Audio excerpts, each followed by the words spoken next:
سردی میں زیر زمین پانی گرم اور گرمی میں ٹھنڈا کیوں رہتا ہے؟ اصل میں زیر زمین پانی کا درجہ حرارت ہمیشہ 15 سے 20 ڈگری سینٹی گریڈ تک رہتا ہے، جبکہ سطح زمین کے اوپر کا درجہ حرارت بدلتا رہتا ہے۔ گرمیوں میں عموماً درجہ حرارت 35 سے 50 ڈگری سینٹی گریڈ تک پہنچ جاتا ہے۔ اتنے درجہ حرارت میں جب آپ زمین سے پانی نکالتے ہیں تو اس کا درجہ حرارت 15 سے 20 سینٹی گریڈ کے درمیان ہوتا ہے، جبکہ باہر کا درجہ حرارت 35 سے 50 سینٹی گریڈ تک ہوتا ہے۔ اسی لیے ہمیں گرمی میں زمین کا پانی ٹھنڈا لگتا ہے۔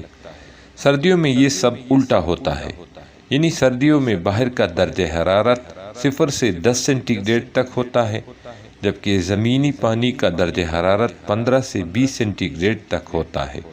اسی لیے جب آپ 0 سے 10 سینٹی گریڈ میں 15 سے 20 والا پانی نکالتے ہیں تو وہ گرم محسوس ہوتا ہے۔ یعنی سردی ہو یا گرمی، زیر زمین پانی کا درجہ حرارت ہمیشہ کانسٹنٹ رہتا ہے۔